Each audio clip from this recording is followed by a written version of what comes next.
Asal-usul Banyuwangi. Pada zaman dahulu kala, di ujung paling timur Pulau Jawa, terdapat sebuah kerajaan yang damai, makmur, dan rakyatnya hidup sejahtera. Kerajaan yang makmur dipimpin oleh seorang raja yang adil dan bijaksana bernama Raja Banterang. Pada waktu-waktu tertentu, Raja Banterang pergi berburu ke hutan. Raja Banterang melihat seekor kijang yang sedang minum di pinggir sungai dan memanahnya dari atas kuda. Namun sayang, anak panah yang dilepaskan Raja Banterang meleset dan menancap pada sebuah batang pohon. Kijang tersebut terkejut dan lari ke pepohonan yang rimbun. Kijang yang ketakutan terus berlari menyelamatkan dirinya dari kejaran Raja Banterang. Akhirnya, kijang bersembunyi di sebuah semak-semak nan rimbun di pinggiran sungai dekat sebuah air terjun. Raja Banterang berkuda hingga sampai ke tepian sungai untuk mengejar kijang yang lari.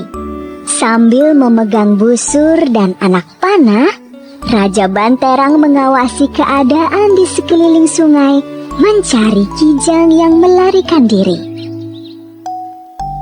Yang mulia, apa yang Paduka lakukan di sini? Yang mulia, maafkan hamba jika membuat Paduka terkejut. Raja Banterang akhirnya menemukan asal suara yang memanggilnya. Raja Banterang turun dari kudanya dan mendekati perempuan tersebut. Siapakah kamu? Apakah kamu penunggu hutan ini? Nama hamba Surati. Hamba adalah putri dari kerajaan Klungkung. Hamba di sini karena melarikan diri dari musuh. Ayah hamba telah gugur dalam perang mempertahankan kerajaan. Raja Banterang menjadi iba melihat nasib Surati. Raja Banterang kemudian membawa Surati pulang ke istana. Tidak lama kemudian, Raja Banterang menikah dengan Surati. Setelah sekian lama menikah, Raja Banterang tidak bisa meninggalkan kegemarannya untuk berburu. Suatu hari, Raja Banterang berpamitan kepada Surati untuk pergi berburu.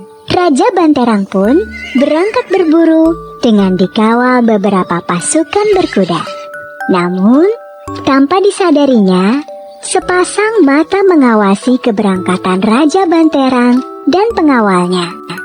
Seorang laki-laki berpakaian compang-camping segera berjalan menuju istana ketika Raja Banterang dan pengawalnya telah jauh. Dia melompati tembok istana dan menyusup ke dalam. Surati! Surati terkejut. Ada seseorang yang mendekatinya. Kakanda Rupaksa, apa yang Kakanda lakukan di sini? Laki-laki yang menyusup ke istana tersebut ternyata adalah kakak kandung Surati, Rupaksa. Surati, kamu harus tahu bahwa suami kamulah Raja Banterang yang telah membunuh ayah kita. Jadi kamu harus membantuku agar kita bisa membalas dendam demi mendiang ayah kita. Surati sangat terkejut, namun tidak percaya dengan apa yang disampaikan oleh kakaknya. Tidak, Kakanda. Raja Banterang telah menyelamatkanku di hutan. Aku berhutang budi padanya. Rupaksa sangat marah dengan jawaban Surati. Bawalah ikat kepala ini sebagai cenderamata dan simpanlah di bawah tempat tidurmu. Surati menerima ikat kepala milik Rupaksa tanpa berkata-kata sambil melihat kepergian kakaknya. Raja Banterang yang sedang berburu di dalam hutan tidak mengetahui kejadian di istana. Ketika sedang berkuda, Raja Banterang dicegat oleh Rupaksa di tengah hutan. Kamu siapa? Berani sekali mencegatku di tengah jalan seperti ini. Maafkan hamba, Paduka. Hamba hanya ingin memberitahu bahwa istri Paduka merencanakan pembunuhan terhadap Paduka. Berani sekali kamu memfitnah istriku. Apa buktinya? Lihat saja di bawah tempat tidur Paduka. Pasti ada ikat kepala milik orang suruhan istri Paduka. Itu adalah bukti bahwa istri Paduka sudah merencanakan pembunuhan Paduka bersama orang suruhannya. Raja pun segera kembali ke istana. Jadi benar apa yang dikatakan orang di hutan itu. Istriku telah berkomplot untuk membunuhku. Hamba tidak pernah berniat jahat untuk membunuh Paduka.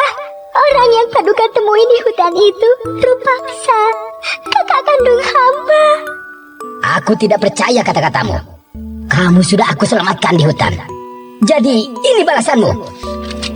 Surati merasa sedih dan berlari hingga sampai di tepi jurang air terjun yang dalam. Paduka, hamba tidak pernah berniat jahat. Hamba akan menceburkan diri ke dalam sungai di bawah sana. Jika airnya berbau harum, itu artinya hamba tidak bersalah. Tetapi jika berbau busuk, hamba memang bersalah. Surati melompat ke dalam air terjun. Raja Banterang mencoba mencegahnya, namun terlambat. Raja Banterang melihat ke dalam jurang air terjun tempat Surati menjatuhkan diri. Raja Banterang yang terus melihat ke dalam jurang air terjun itu tiba-tiba mencium bau yang sangat harum. Maafkan aku, istriku. Aku justru mempercayai orang lain daripada istriku sendiri. Sejak itulah istilah Banyuwangi muncul. Dalam bahasa Jawa, Banyu artinya air dan wangi artinya harum. Banyuwangi artinya adalah air yang harum.